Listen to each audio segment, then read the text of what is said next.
foi uma verdadeira aventura, né? Conseguir esses documentos, né? Foi uma aventura. Tem tempo aí pra gente contar essa história? Conta essa história, é muito boa a história. Então, essa história foi o seguinte. Eu trabalhava no Banco do Brasil e estava fazendo um trabalho aqui em São Paulo.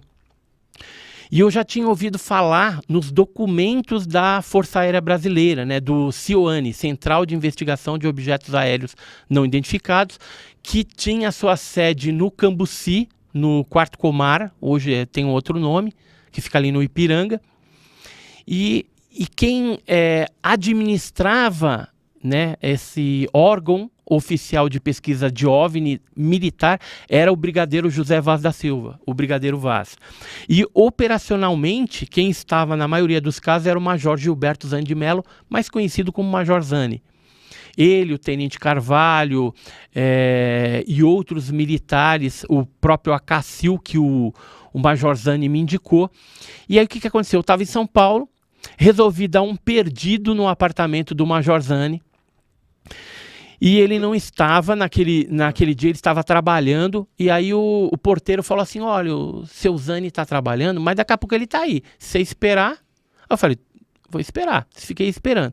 Daqui a pouco chegou o Zani, um senhor de cabelo branco, aí o porteiro falou, seu Zani, esse rapaz aí quer falar com o senhor, né? Aí eu me apresentei, falou, sou Edson Boaventura, sou do Banco do Brasil, mas não é sobre isso que eu quero falar com o senhor. Eu queria falar sobre a CIOANI. Ele arregalou uns olhão e falou, vamos subir. Já me levou pro apartamento dele. Aí lá a gente conversou, assim, durante muitos minutos, acho que foi uns 40 minutos que eu fiquei lá conversando com ele. Ele me contando detalhes de como que eram as investigações. Eu perguntei dos casos de Lins, né, de um caso lá de uma escola que teve mais de 500 testemunhas, né, de um objeto que estava aparecendo lá, dos pousos, do caso de Crixás, né, que ele tinha pesquisado também, embora tinha ocorrido em 67, as pesquisas dele começaram em 68, mas oficializaram em 69. Aí fizeram 2 boletins, boletins informativos, fizeram contato com várias bases para falar o procedimento, e onde acontecia caso eles iam para lá, coletavam material de pouso, fragmento de OVNI, investigavam casos de contato de terceiro grau. Enfim, depois da conversa ele me falou assim, olha, eu não tenho nada. Que eu perguntei, você tem alguma coisa aí na tua casa? Ele falou, não tenho, mas vou te dar um nome, o Acacil Camargo, ele mora em Tatuí, você pode ir lá e fala no meu nome, fala que eu te mandei aqui. Eu acho que ele tem alguma coisa. Eu falei, então tá bom. Só que aí eu me enrolei uns 2 anos trabalhando no Banco do Brasil, fui pro Nordeste, depois fui para Maranhão e Macapá, um monte de lugar. Quando eu voltei, daí esses 2 anos, eu falei, agora eu vou lá em Tatuí e vou procurar esse cara. E aí eu fiquei sabendo, e fiquei triste também, que o Zani, o Major Zani, tinha falecido. Mas mesmo assim eu falei, eu vou. Né? Porque aí seria até um fator surpresa, né? Eu ia chegar lá, falar no nome de um cara que já estava falecido, né? Ele não estava mais vivo. Aí como é que ele ia, né, tirar a dúvida se é que ele ia fazer isso? Não fez, por minha sorte. Aí no sábado eu fui para lá, fui para Tatuí, tinha um telefone com o endereço dele, peguei na lista e fui direto na casa dele. Bati lá, apertei a campainha, atendeu a doméstica, né, a empregada dele lá, e falou, o seu Zani não está aqui. Ele está lá no Aeroclube de Tatuí. Aliás, não é o Zani, o seu Acacil Camargo. Aí eu peguei e falei, tá bom, tem um endereço de lá? É assim, assim, assim. Aí fui para lá. Cheguei lá, chamei ele veio, eu falei, olha, eu estou vindo aqui em nome do Major Zani de Mello, que trabalhou contigo no negócio do CIOANI, e eu queria conversar um pouco. Ele falou, um momentinho. Aí foi lá dentro, pegou acho que a carteira dele, alguma coisa, e veio e falou, vamos sair daqui, a gente conversa num outro lugar, mais reservado. Aí entrei na picape dele, a gente foi até uma fazenda, área rural, lá de Tatuí, e lá a gente sentou confortavelmente e ele falou, pode perguntar. Eu falei assim, eu posso gravar? Ele falou, não, gravar não. Mas pode perguntar o que você quiser. Aí tudo que eu perguntava ele foi falando, eu tenho memória fotográfica, depois eu fui registrando tudo. E ele contou de reuniões que ele participou na França, na época que a França estava bem avançada na parte de OVNI e tudo mais, e das pesquisas, né, que eles realizavam. Ele falou que ele tinha uma técnica, isso foi até legal, que ele era o desenhista, o croquinista do grupo. Então eles iam entrevistar uma testemunha para ver se ela não estava mentindo. A técnica dele era a seguinte: como ele era o desenhista, a pessoa falava assim: olha, que eu vi um objeto oval, né, com sei lá, uma pirâmide em cima. Aí, em vez de ele desenhar o objeto oval com a pirâmide em cima, ele fazia, por exemplo, um negócio redondo, com alguma outra coisa lá. E aí já mostrava para a pessoa assim: é isso aqui? Se a pessoa fala ele já desacreditavam a pessoa. Porque a pessoa não está passando a informação fidedigna, não presta atenção nessas coisas. Quando você está falando a verdade, você quer que realmente seja o fidedigno. Então, quando a pessoa falava, não, não é assim, era oval aqui. Aí ele ainda fazia um pouquinho errado e consertando alguma coisa. Mas é assim? A pessoa, não, não é assim. Então, eu tenho alguns relatórios dele que aparecem os desenhos com um X, assim, que aqui, não é esse, não é esse, não é esse, e aí tem um que é o definitivo. Então, era a técnica que ele até me contou que ele fazia. Pois bem, depois daquele longo papo que a gente teve, eu não queria sair de lá sem ter uma prova de que eu estive com esse cara, né, que participou da pesquisa oficial militar da Força Aérea Brasileira, que pesquisava a OVNI no Brasil entre o período de 1968 até 1974. Foi muitos relatórios que eles geraram, foram milhares de páginas de documentação, foto, pousos, etc. e tal.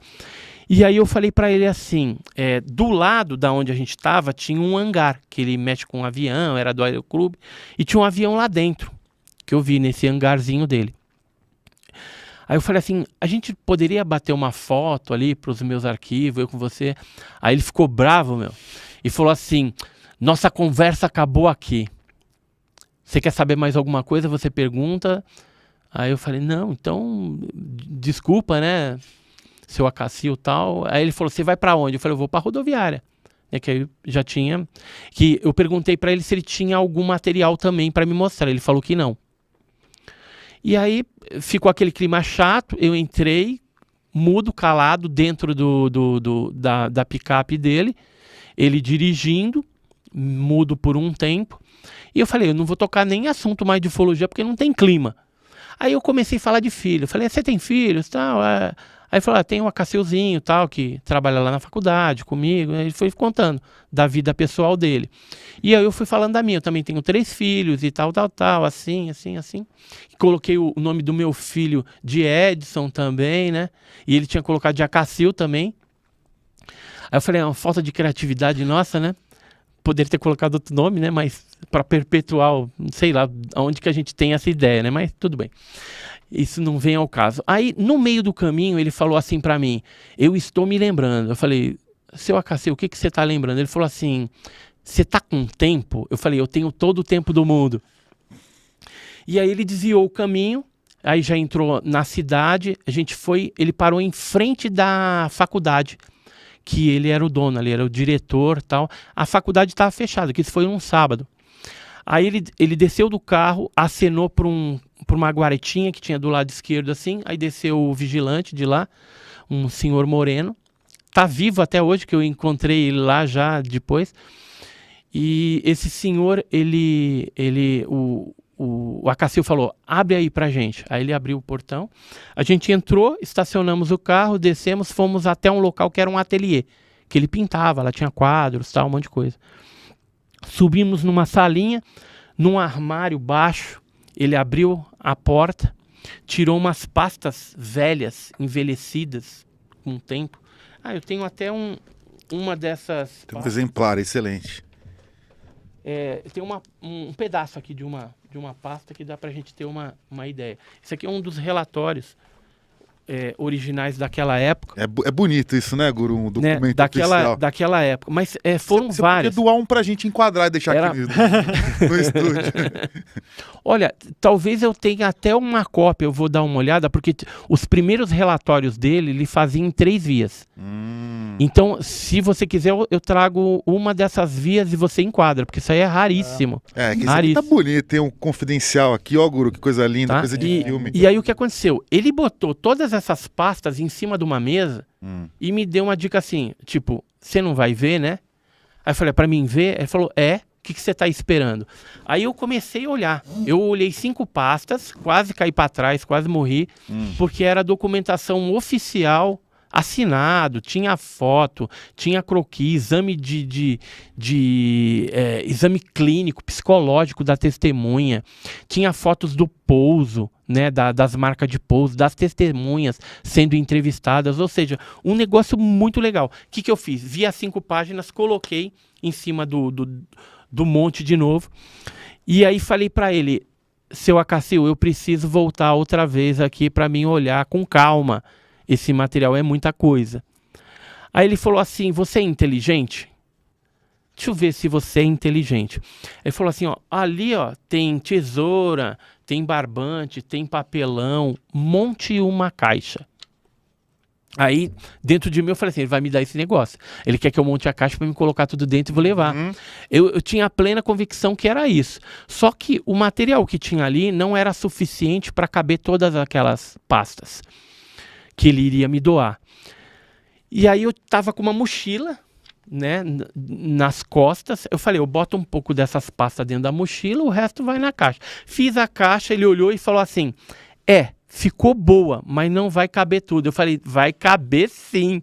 Aí eu peguei já as pastas, fui enfiando dentro da minha mala, o resto já botei na pasta, já fui fechando com fita crepe e tudo, né, fui bem assim, ousado até. E aí ele falou, não, beleza.